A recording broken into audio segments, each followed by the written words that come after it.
12월 24일 금요일입니다. 오늘은 이사야 11장 1절에서 9절까지의 말씀을 살펴보며 성탄절을 기뻐할 수 있는 우리 모든 친구들 되기를 간절히 소망합니다. 잠시 기도하겠습니다. 하나님 감사합니다. 오늘도 우리가 하나님의 말씀을 살펴보며 특히 우리를 구원하시기 위해 우리 구주 예수님 이 땅에 오신 아기 예수님 이 땅에 오신 성탄의 기쁨을 함께 알아가고자 합니다. 은혜 주시고 지혜 주시고 말씀을 깨달을 수 있는 귀한 시간 되게 하여 주시옵소서. 예수님의 이름으로 기도드립니다. 아멘. 1절입니다. 이새의 줄기에서 한 싹이 나오고 그의 뿌리에서 가지가 돋아나 열매를 맺을 것이다. 그리고 여호와의 영이 그에게 머물 것이다. 곧 지혜와 통찰의 영, 모략과 용기의 영, 지식과 여호와를 경외하는 영이 그에게 머물 것이다. 늑대가 어린 양과 함께 살고 표범이 새끼 염소와 함께 누우며 송아지와 어린 사자와 살찐 짐승이 함께 있는데 어린아이가 그들을 이끌고 다닐 것이다. 암소와 곰이 함께 뿔을 뜯고 그 새끼들이 함께 뒹굴며 사자가 소처럼 즙을 먹을 것이다. 젖먹이가 독사의 구멍 곁에서 장난하고 어린아이가 뱀의 굴에 손을 넣을 것이다. 그들은 내 거룩한 산 모든 곳에서 해치거나 다치게 하지도 않을 것이다. 물이 바다를 덮고 있듯이 세상이 여호와를 아는 지식으로 가득할 것이기 때문이다. 한 번 더 읽어보겠습니다.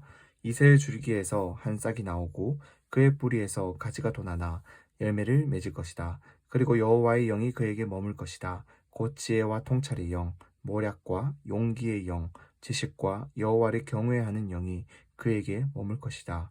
늑대가 어린 양과 함께 살고 표범이 새끼 염소와 함께 누우며 송아지와 어린 사자와 살찐 짐승이 함께 있는데 어린아이가 그들을 이끌고 다닐 것이다.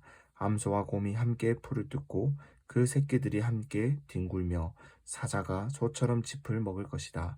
젖먹이가 독사의 구멍 곁에서 장난하고 어린아이가 뱀의 굴에 손을 넣을 것이다. 그들은 내 거룩한 산 모든 곳에서 해치거나 다치게 하지도 않을 것이다. 물이 바다를 덮고 있듯이 세상이 여호와를 아는 지식으로 가득할 것이기 때문이다. 마지막으로 읽어보겠습니다. 이새의 줄기에서 한 싹이 나오고 그의 뿌리에서 가지가 돋아나 열매를 맺을 것이다. 그리고 여호와의 영이 그에게 머물 것이다. 곧 지혜와 통찰의 영, 모략과 용기의 영, 지식과 여호와를 경외하는 영이 그에게 머물 것이다. 늑대가 어린 양과 함께 살고 표범이 새끼 염소와 함께 누우며 송아지와 어린 사자와 살찐 짐승이 함께 있는데 어린아이가 그들을 이끌고 다닐 것이다. 암소와 곰이 함께 풀을 뜯고 그 새끼들이 함께 뒹굴며 사자가 소처럼 짚을 먹을 것이다. 젖먹이가 독사의 구멍 곁에서 장난하고 어린아이가 뱀의 굴에 손을 넣을 것이다. 그들은 내 거룩한 산 모든 곳에서 해치거나 다치게 하지도 않을 것이다. 물이 바다를 덮고 있듯이 세상이 여호와를 아는 지식으로 가득할 것이기 때문이다. 아멘. 네, 오늘도 이렇게 우리가 하나님의 말씀을 살펴보는데 오늘은 특별히 크리스마스 이브로 성탄 이브로 우리가 성탄 큐티 하나님의 말씀 욥기의 말씀을 잠깐 멈춰두고 이 하나님께서 우리에게 주신 이 말씀을 이사야의 말씀을 잠시 살펴보려고 합니다. 하나님께서는 이 땅 가운데 고통당하고 있는 이 땅의 백성들을 위해서 한 아이를 주실 것이다 라고 약속합니다. 왜 이 땅에 그러한 구원자가 와야 됐냐? 우리의 죄의 문제 때문에 우리는 고통 가운데 살아갈 수밖에 없는 존재가 되었고 죽을 수밖에 없는 존재가 되었고 하나님과의 관계가 단절된 끊어진 존재가 되었다라는 거예요. 이 죄로 말미암아 사람들은 서로 미워하고 시기하고 질투합니다. 인간은 누구나 다 죽을 수밖에 없게 되어 있어요. 사람의 힘으로는 하나님께 나아갈 수가 없게 되었습니다. 이 죄의 문제를 해결하기 위해서 하나님께서는 방법을 만드시는데 그것이 무엇이냐? 자신의 아들인 예수 그리스도를 이 땅에 보내어 주신 겁니다. 약속대로 우리를 구원하여 주시겠다라는 그 하나님의 영원하신 약속대로 우리에게 보내어 주십니다. 그 사람에게는 여호와의 영, 하나님의 영이 항상 함께하는 거예요.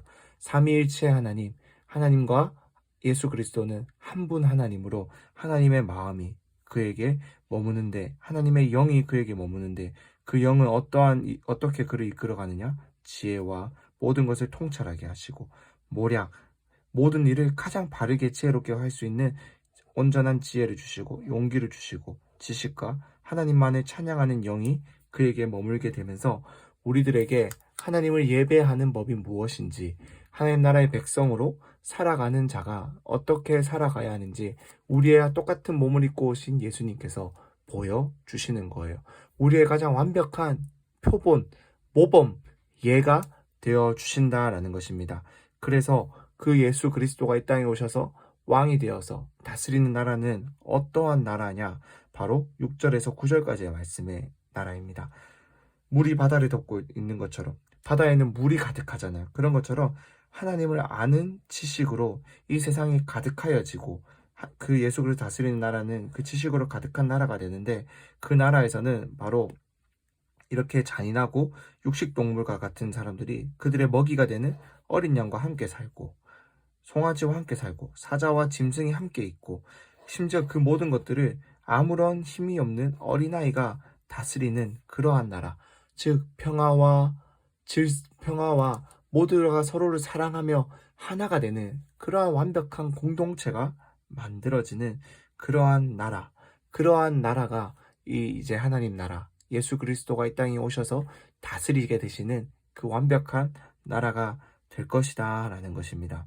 하나님의 이 나라는 하나님의 질서 안에서 새롭게 되는 겁니다. 서로를 미워하고 시기하고 질투하며 잡아먹으려고 하고 못살게 굴려고 하고 힘들게 하는 것이 아니라 서로를 사랑하게 하고 서로에게 모든 것을 내어주고 품어주게 하고 하나님의 다스림 가운데 서로를 인정하며 하나가 되는 그러한 일이 예수 그리스도가 이 땅에 오셔서 우리의 죄의 문제를 해결하여 주셨을 때 우리 안에 시기와 질투와 미움의 문제가 해결되고 하나님과의 관계가 끊어진 모든 문제가 해결되고 영원토록 그 나라에서 우리를 살 수 있는 자녀로 불러주신다. 자녀의 권세를 회복해 주신다라는 거예요. 이 놀라운 하나님의 나라, 우리 친구들 예수 그리스도를 믿을 때 들어갈 수 있습니다. 이미 들어가 살고 있어요. 교회는 바로 그러한 하나님의 나라가 이 땅 가운데 실현된 곳이고, 교회된 우리는 이 땅 가운데 이 하나님의 나라를 보여줄 수 있어야 합니다. 예배를 통해서 살아나게 된다면, 우리가 말씀을 통해 살펴보았던 것처럼 이제는 우리가 살리는 사람들, 살리는 교회가 되어야 한다라는 것입니다. 우리 친구들, 이 성탄절을 맞이하며 크리스마스의 진짜 주인공이신 예수님의 다스림을 인정하고 그 예수님의 다스림을 높여드리며 사랑하며 따르는 귀한 하나님의 자녀들, 그래서 이 놀라운 하나님의 나라를 보여주고 살아내는 우리 친구들이 다 될 수 있기를 간절히 소망합니다. 잠시 기도하겠습니다. 하나님 감사합니다. 오늘도 우리가 하나님의 말씀 살펴봅니다. 하나님, 당신의 아들이 땅에 오셔서 우리를 다스려 주시는 놀라운 은혜 허락하여 주신 것 감사합니다. 예수 그리스도가 다스리는 놀라운 나라, 은혜의 나라, 그 나라에 우리가 자녀들 되었으니 우리가 날마다 하나님의 이 놀라운 은혜를 맛보며 살아있는 자들 되게 하시고, 그렇게 살아났다면 살리는 자들, 그래서 하나님의 나라를 보여내는 사람들, 보여주는 사람들, 그 나라로 초청해서 그 들어오게 만드는 사람들, 하나님의 놀라운 그 미션에 우리가 참여하며 하나님의 사랑을 전할 수 있는 그러한 우리들이 다 될 수 있도록 하나님 은혜를 더하여 주시고 축복하여 주시옵소서. 예수님의 이름으로 기도드립니다. 아멘.